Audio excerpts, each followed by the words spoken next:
Промяната май, безплатни, абсолютно свободни студия организираме не само с участието на добре субсидираните и уседнали в годините в парламента партии, но днес сме поканили онези партии, които гнева на улицата роди. Протестите, най-големи от 16 години насам, представителите на онези формации, които от улицата, следвайки законодателството, за да влязат в управлението, решиха да участват и с листи на изборите. Представям ви гостите в студиото. Анжелика Цокова, лидер на гражданско движение Днес, политическа партия Кауза България, и Янаки Ганчев, движение Орлов мост, Кристиян Коев, партия Средна европейска класа, и Ивайло Франц, движение Освобождение и другата България. Добро утро и добре дошли. Основният въпрос, от който, ако искате да почнем, а след това всеки има, разбрах, и конкретни неща да каже, важни и актуални към днешна дата. Къде остана улицата от социологическите изследвания, които четем? Цялата тази мощ и този гняв не се ли разпилява в това, че сте много, че не се стигна до един субект? И не се ли опасявате, че ще се възпроизведе същото статукво и сега на тези избори? Аз само едно уточнение да направя. Извинявайте да добавя, че канихме и движение Демократична гражданска инициатива Йоанна Иванова. Те отказаха обаче да седнат в този формат тук. Това уточнение го дължим. Кажете. Още едно уточнение, само преди да започнем. Всяко правило си има изключение. В даден случай Орлов мост не участва на изборите, не представлява листи и така нататък, така че ние си оставаме на улицата и аз не съм политик. Ако е политика да свалиш едно правителство, то тогава може да се говори в този аспект, но общо взето лично, ако говоря за себе си, аз съм трета зима вече на улицата. Не участвате в никакви листи? Не участваме, значи тук няма участие. Не участвате ли? Точно това беше разликата и протестите на улиците, които участваха стотици хиляди хора, че се опитваха се всички да бутнат и да променят системата отвън само с протеста. Ние бяхме първи от освобождението, които казахме, че чашата трябва да се хвани от двете страни, за да може да се вземе и премести. И заради това целият този вод и недоволство на народа трябва да влезе в парламента и да промени там нещата коренно. Ще може ли обаче? Ето тук сте четирима, има и други формации. Нашата обява беше, че дори и те да се опитат да се възпроизведат. Тези дори, които бяха при вас преди малко и говориха за СРС-тата, в крайна сметка всички те си ги използваха помежду си, ние няма да им позволим да се възпроизведат. А какво? Ако имаме възможността да влезем в Народното събрание, те ако не предприемат промените, за да се махнат привилегии и квоти на парламентарно представени партии, ние ще излезем и ще поведем хората до тяхната смяна. Нови протести. Има един такъв момент. Значи 23 години са като свински черва. Реално погледнато БСП, СДС, там, всичко, което мина до последните 4 години, което беше вече най-страшното. Но при всички положения са като свински черва. Един е подписал договор, следващия взелата го изпълнил, четвърти направил анекс. На улицата бяха различни хора с различни възгледи. Защо не успяха те в една посока да се обединят така, че социолозите сега да дават вижте, посоката е следната. Всеки на избори може да се идентифицира където пожелае, защото на улицата имаше всякакъв вид хора, които имат недоволство към всичко, което тия 23 години. И трябва също да се отбележи нещо много ясно. В България последните 4 години бе унищожена средната класа, вече няма такава, реално. Беше щавен, говориме абсолютно, пък едрия бизнес беше рекетиран. В същото време държавата вече започна да става като едно ОПГ. Реално погледнато, защото тук така излиза в пространството, изчезва, че примерно Искра Фидосова 1 милион като магия изчезнали в нейните... да излезе да каже къде е този милион. Откраднат ли е, какво е? И след малко влезте и в дискусия. Кое ви отличава, след като всеки се идентифицира с различни... Аз точно това исках да кажа, защото вашия въпрос беше насочен и към това. Все пак ние тук, които сме седнали на една маса, смятам, че търсиме някакъв вариант на единение на гражданското общество, което е изключително важно в един такъв момент за България. Вие знаете откъде тръгнаха протестите и къде финализираха. Защо се фрагментира този протест и финално нямаше абсолютно никакъв резултат за гражданите от него, е въпрос, за който вероятно ще се говори още.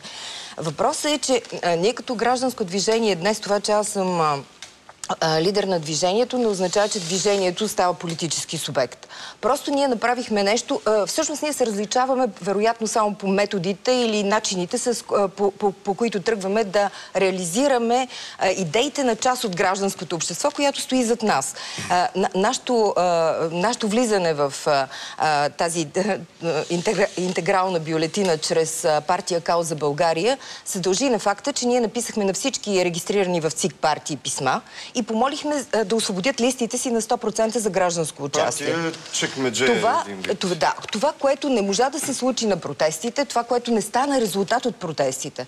Защото хората, които стояха, специално за нас говоря, искаха граждани да влязат в управлението и в контрола на това управление. Това така или иначе не се получи, т.е. Народното събрание не допусна, а имаше възможност, имаше време и възможност да направи тези неща, които гражданите искаха на този протест. Най-елементарното промяната на изборния кодекс, за да може гражданите да влязат в управлението. Защо толкова е странно това нещо и защо толкова се крие и е невъзможно? Има много неща да крият. Това е проблема. Не се ли самоизядоха и самите граждани при тази фрагментация? Четох на господин Франц едно интервю, което доста ме смути. В него вие аргументирате тезата, че част от протестите всъщност са проектиран и дори говорите, че хора, знакови лица от протестите са едни подставени лица, които е трябвало имитативно да изиграят ролята на промяна. Засегнат ли съм там, за да започна? Всички сте засегнати, но за да не преразказвам, засегнат сте. Развите тази теза. Защо го твърдите? Искам да ви кажа това, което нека да бъде известно на всички, че когато започнаха протестите, първият Орлов мост беше на Делчо Илинчев на 18 февруари и беше героя и беше промяната. Второто нещо, което е, никой не искаше до нас и до моето влизане в протестите да влиза в парламент. Значи те трябваше да седят само отстрани, да дигат пушек, ето господин Ганчев дори и сега не ще да влезе в парламента, да вдигат пушек, да става нещо и Бойко Борисов чудесно да има повода да се измъкне. Наистина ли сте убеден, че тази енергия е програмирана и насочвана от подставени лица? Нещата са взаимни. Те се трупат от години наред. Когато господин Коев и всички останали опитаха в кръгли маси да изведат нещото, ние там се виждахме, но въпросът е, че всичко се клонеше на там, държавата сама и системата сама да се промени. Това е абсурд. Системата никога няма сама да се промени. Това достатъчно основание ли е различния подход да твърдите, че тук има имитация? Значи, тук има използване. Тук има използване и възползване на тази добре платена, смазана машина, както с послушванията, на определени хора, които дори и да не са платени провокатори, стават естествени такива, когато не знаят какво да искат. Ще кажете ли имена или не смеете сега? Нещата, които аз ще кажа, ще ги кажа, разбира се, и не само тези, които липсват в момента тук, са една част от тези, които никога не се съгласиха да се обединят в името на протеста. Но разбирате ли, всички трябва да знаят, че прелома стана, защото никой не искаше да влезе в парламента. А ние бяхме първите, които подехме тази тема. И заради това бяхме дори охулвани. Накрая стана така, че всички тръгнаха след нас. Това е и така, че промяната по условия да влезе в състезанието по начина, по който твърди господин Франц. Значи аз за енти път се убеждавам, че в София има няколко моста. Значи един е Оров мост, другия е Лъвов мост. Лъвов мост там е някаква пияца, доколкото съм чувал, защото сега ще ви кажа за протестите, забелязвам, че се говори както родителите говорят за секса с децата си. Значи, гледали са нещо по телевизията, видяли са и започват всякакви интерпретации. Сега за бащинството, да не спорите, няма нужда. Не говорим за бащинството. Значи аз задавам така въпроса. На 17-ти, ако си бях тръгнал да обядвам, а не към Орлов мост, всички тези неща щяха ли да се случат и кой щеше да е министър-председател, не служебния всеки случай. Защото така започна. Значи тук се говорят всякакви портокали, глупости, някакъв си, който не сме го виждали въобще и така нататък. Въпросът е следния. Значи протестите започнаха като ЕРП-та. Протест срещу ЕРП-та. Помним, да. На 10-ти. Говоря за София само. Значи, защото тук се разбира, че... И виждате ли, само София протестира, което не е вярно. Първи започнаха Благоевград. След това започнаха Варна. Ние излезнахме, тръгнахме към Орлов мост. Говоря лично за себе си и хората, които са с мене. Тръгнахме и това бяха 10 000 от този протест на 17-ти. Не става дума за това. Тръгнахме в подкрепа на Варна. Забележете. Това значи никой не го казва, защото няма откъде да го знае. Защото Варна вече протестираше всеки ден.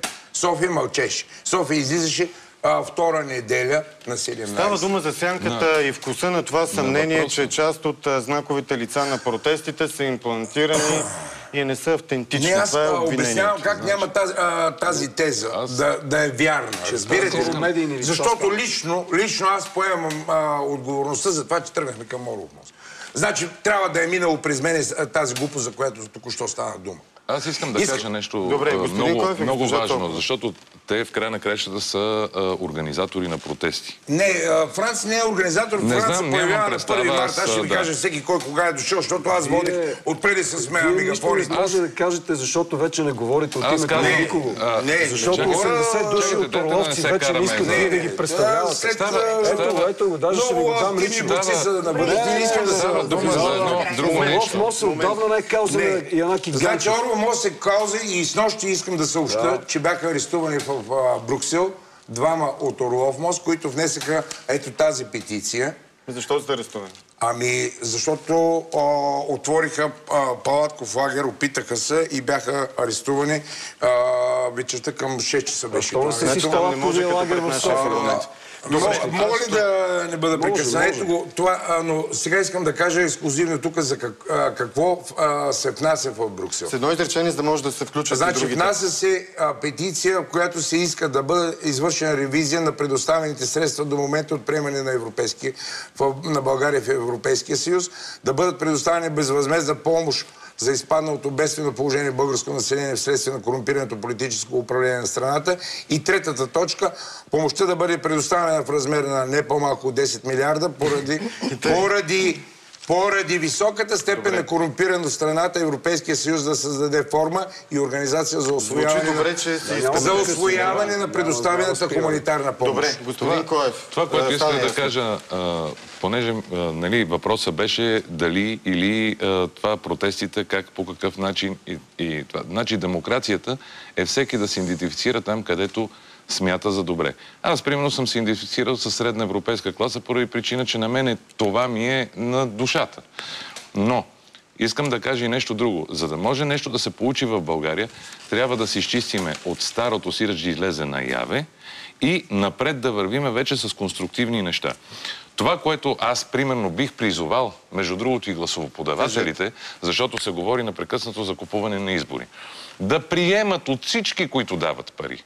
Защото това са откраднати пари от народа. Да си ги вземат. Това са откраднати, трябва да се върнат при народа и да си гласуват по съвест. Никой не може да... Абсолютно никой не може да ги хване за кой гласуват. Да взимат от всички. Това е абсурд поред. Напротив, това са пари откраднати от народа. Как? Да си ги прибират, разбира се. Аз съм категорично против продажбата и купуването на гласове. Без значение какъв е... Пътя към рая послан с добри намерения. Нека да оставим това нещо на страна. Факт е, че както в политическия живот, така и в гражданското общество има различни тези. Има хора, които припознават различни неща. Основното и важното, което е, и аз смятам, че ние всички се обединяваме около подобно нещо, всеки с своите средства, разбира се. За мен е абсолютно абсурдно това деление на едни от Орлов мост, други от центъра, трети от не знам си къде, защото цяла България беше потресена по някакъв начин. Но за мен е много странно. Защо когато ние 2009 година започнахме борбата срещу монополите, когато хората истеризираха, в нашите приемни имаше безкрайно много обаждания непрекъснато. Внесохме тази подписка в Народното събрание, на която знаете, че не се отговори от 700 000 българи. Точно в един момент, в една предизборна ситуация, започнаха да се случват такива неща. Как така? Тя не беше предизборна, тя стана предизборна. Не, тя просто беше в предизборна ситуация. Тоест, хората... Едно такова нагнетяване трябваше да се случи доста по-рано. Господин Франц, ако един път по този начин репликирате, даже не мене, а дамата, значи просто ще изнесем откъде идвате и за какво се борите. Другото нещо, което според мен е изключително важно, е, че всеки би трябвало да върви по пътя, по който той смята, че трябва да промени нещо. За нас е изключително важно България да се промени, да се разкърши тази рамка на статуквото. Не може 23 години да ни правят на луди и ние да продължаваме да мълчим. Това, което казва господин Ганчев, че всяка зима е някъде на барикадите, това е потресаващо. Значи това е... Да, но е потресаващо. За мобилните, така ли беше? Точно така беше. Променихме ли закона за електронните съобщения? Точно така. Защо за всяко нещо трябва да има истерия, за да се промени? Аз това не разбирам. Системата си седи една и съща, уважаеми мили дами и господа. Тя стои от 23 години една и съща. И ако не беше повика усилието, което сторихме гражданството да тръгне към Народното събрание, в момента дори нямаше да разговаряме в това студио. И всъщност вие сте го направили, бе, господин Франц, който се появявате на 1 март в президентството. Не се появявам на 1 март и се явявате на изборите с тумалети. С тумалети се появявате на изборите и просто призовавам заради такива като вас просто да се гласува с не на бюлетината. Заедно с старите... И ви казаха довиждане с една декларация, на мене никой не ми е казал довиждане, господин Франц. И вие вече не сте Орлов мост. Може да го не е кой стои зад него и колко хора, кой го представлява. Да не стане господин Франц да каже за генерал Мечков паравоенното образование на БСП, че стои зад него, а не освобождение и така нататък. За да влезе в парламента. Не, просто това си махленска история.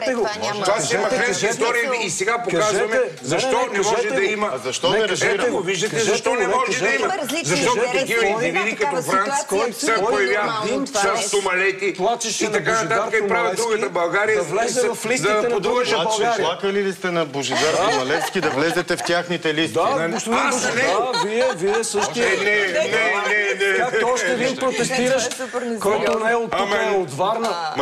Както и още няколко. Он е другия Орлов, нали разбира? Защо е вашата... Не разбирам. На какво се дължи вашия конфликт? На кой Тумалевски? На онзи, който е... На онзи Тумалевски, който е съден по няколко такова ли? 80 души на Орлов мост се отказват от този господин. Чакай, този рефрен не мога да го побута. В момента Орлов мост е в Страсбург. Той дава списък, че се отказали от вас. Да, може да го прочетете в страницата на Орлов мост. Значи имаше един хубав вид... Фабриковано ли е това? На Бутин му присъдили задник, на другия ден задник отхвърлил Бутин. Който вече са отвратени всички от него от Орлов мост, си продължава да си слага тази марка. И го попитах пред президентството. Добре. Кога пред президентството на 1 март като се появи? Защо не влязохте в листа, за да може да се състезавате? Единия ви час молби да станете парламентарист в листите на другата България. Ами нещо на друг филм се играе. Знаете ли колко предложения имахме и никъде не сме влезли? Вие извън парламента. Значи точно за това не трябва да се гласува за вас, защото вие почвате да лъжите още преди да сте влезли. А не мога да си представя, като влезете в парламента, за какво става дума. Затова още един път ще призова да се гласува на тези избори, заради такива като вас с не. Голямо не. На кого ще направим услуга? И затова не може да отидете на палатковия лагер. След като още не е влезъл, започва да лъжите, защото просто няма. Това не е алтернатива. Вие не сте алтернатива, господин Франц. Щом говорите подобни простотии, това не е алтернатива. Алтернативата е истината. Истината обаче боли. Господин Коев сега. Пилете малко вода, вдигаме шум като за 30 човека. Може ли да кажа нещо, което е извън това? Значи, господин Коев, кой какво предлага по същество? Първо вие. Кой какво предлага по същество? Средна европейска класа слава Богу, се събрахме няколко артиста. В същото време е Лега Антимафия, което за мен е много важно и това беше решаващо да вляза, защото дори с така наречените СРС-та оттам тръгна с частния ГДБОП. Да, какво ще промените, ако влезете в парламента? Ако влеземе в парламента, какво ще премине? Значи първото нещо, което трябва да се промени, първото, защото е актуално в момента, не може да има 100 милиона за подслушване и 90 милиона за култура. Второто нещо, което ще се промени, което е много важно, средната класа в България да се възвърне, да има такава и хората трябва да разберат, че средна... Как? Значи първото нещо е с една адекватна политика да не се натиска малки и средния бизнес. Да не се в буквалния смисъл да може да завърти колелото. Второто нещо, което е да се върнат и да се намерят 4 милиарда, които липсват от НАП. Което това, между другото, може да ви е новина. Ето така липсват. Влязли си ги няма. 4 милиарда? Да, 4 милиарда ги няма, като последната година е 1,5 милиарда. Това е документално. Между другото, абсолютно всичко може да ви бъде показано от Лега Антимафия, защото те това си... Добре, да се върнат 4 милиарда, които според вас са източени от НАП. И третото, за да...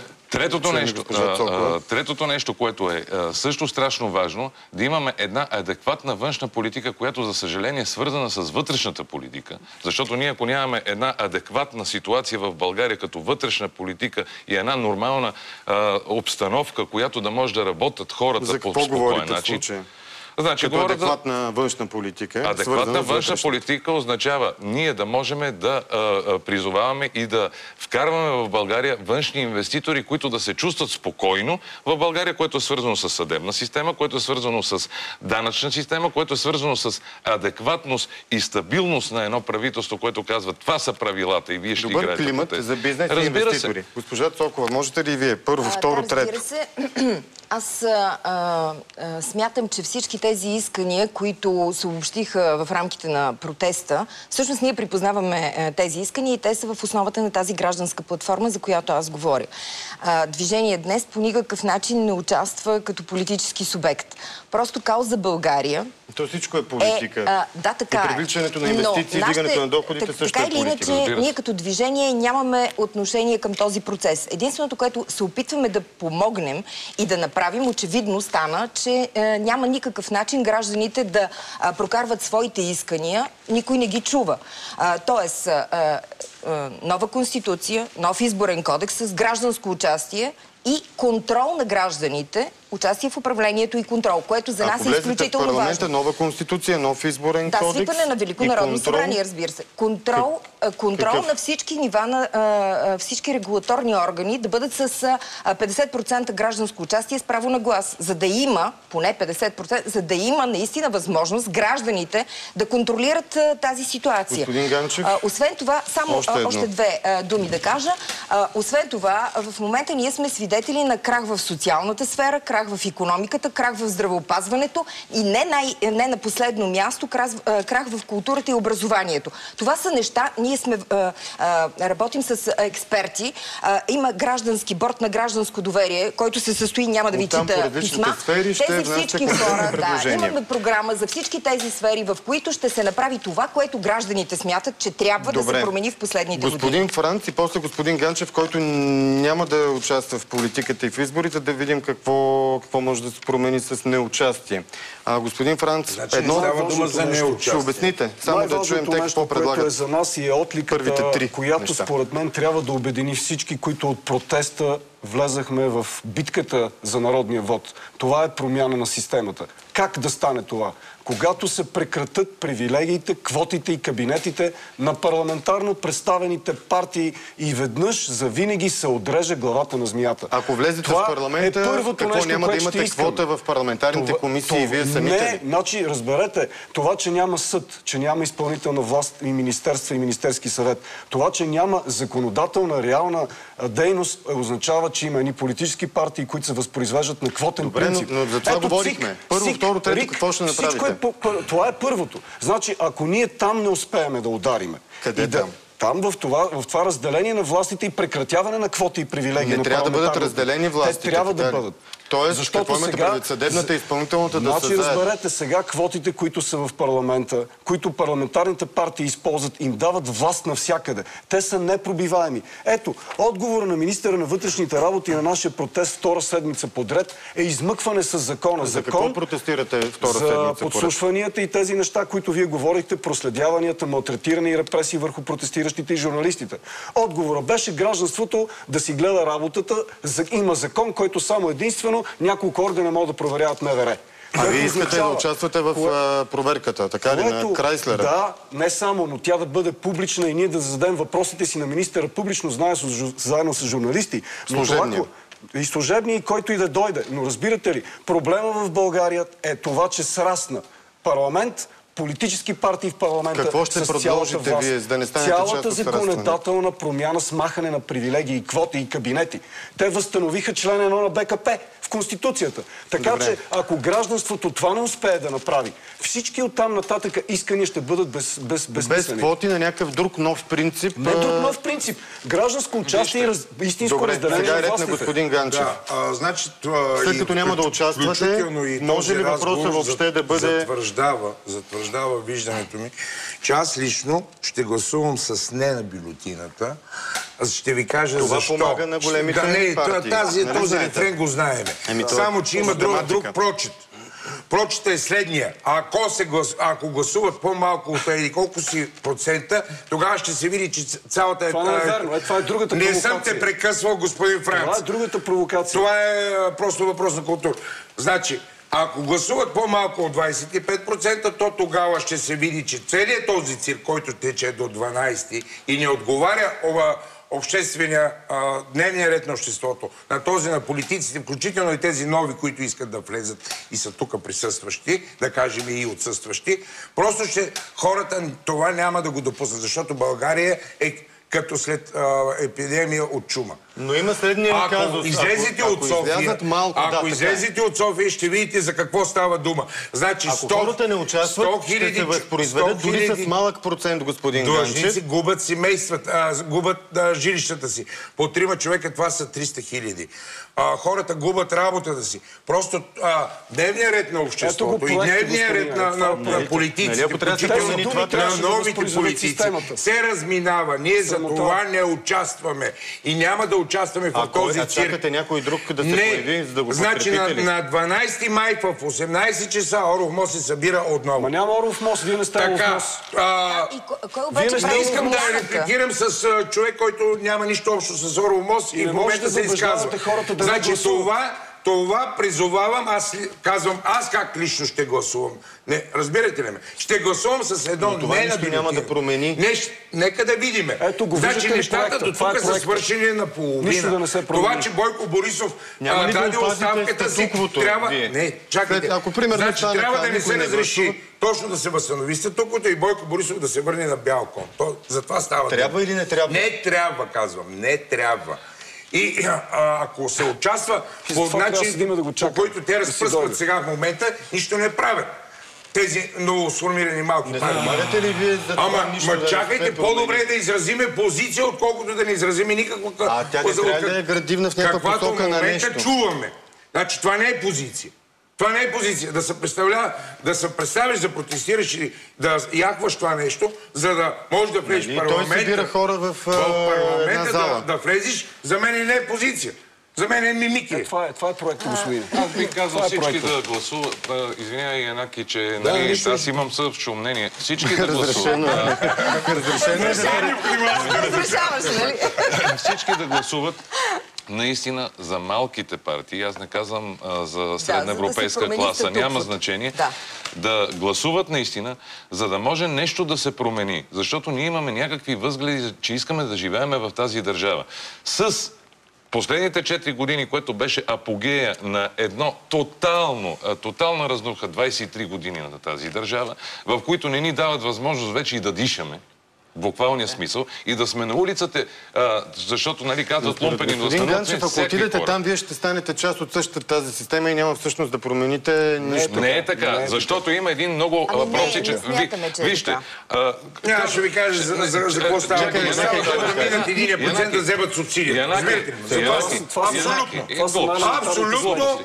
За това става дума. Те знаят, че няма да минат 4%. Аз не съм член на партия. Аз съм само издигнат кандидат, така че субсидия не мога да взема. По закон, който има 1%, действително взима субсидия. Ето, виждате проекта в чист вид. Да се седи отстрани, да се пуши, извинявай, Кристиян, да седи и да се пуши, да се дига пушек и в цялата система да си върви както си вървяла. Това е Янаки Ганчев. Затова и Орлов му се отказа от него. Аз казах вече това е промяната, която трябва да дойде. Гражданството трябва да влезе точно през малките организации. Изгониха ли те от Легия тебе за провокация? Никой не ме е гонил. Не, изгониха ли те? Ние с Легия Раковски заедно правихме първият протест на военните. Господин Ганчев, замете се информирайте добре. На паравоенното образование на БСП. Е председател на Съюза на парашутистите, а аз съм заместник-председател. После се появи в листите на Миглена Кунева. Няма Миглена Кунева, бъркате имената с Димитър Митев, който се оказа, че от Миглена Кунева. А вие сте най-големият провокатор, който можа да излезе на протестите, за да ги отклони. И хората ви, 80 души, се отказаха от вас и го написаха в интернет и на всички медии. Така че няма да успеете с плоските си викания да ме надделеете. Вие сте един провокатор, който плачеше един час на рамото на Божидар Томалевски и стана народен представител.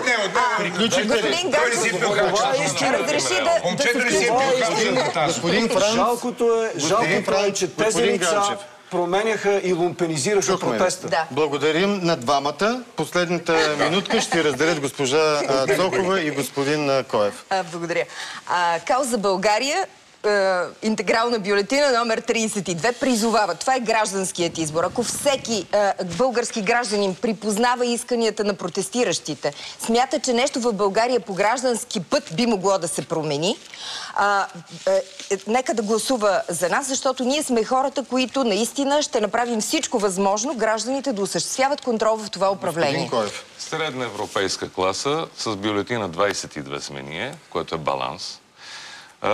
Абсолютно по същия начин гражданската квота при нас е абсолютно пълна, няма нито един политик реално погледнато, всички сме нови хора, да гласуват, за да може да промениме наистина нещо, да станем европейска държава с едни нормални хора управляващи, но и да изкараме всичките ризи на управлението, което до сега ни смаза и по някакъв начин да върнем парите на хората. Нека всички да гласуват. България с 29 за истинската промяна и свобода. Точка. Благодаря и на господин Янаки Ганчев. С не. С не. Благодаря ви. На новините сега да.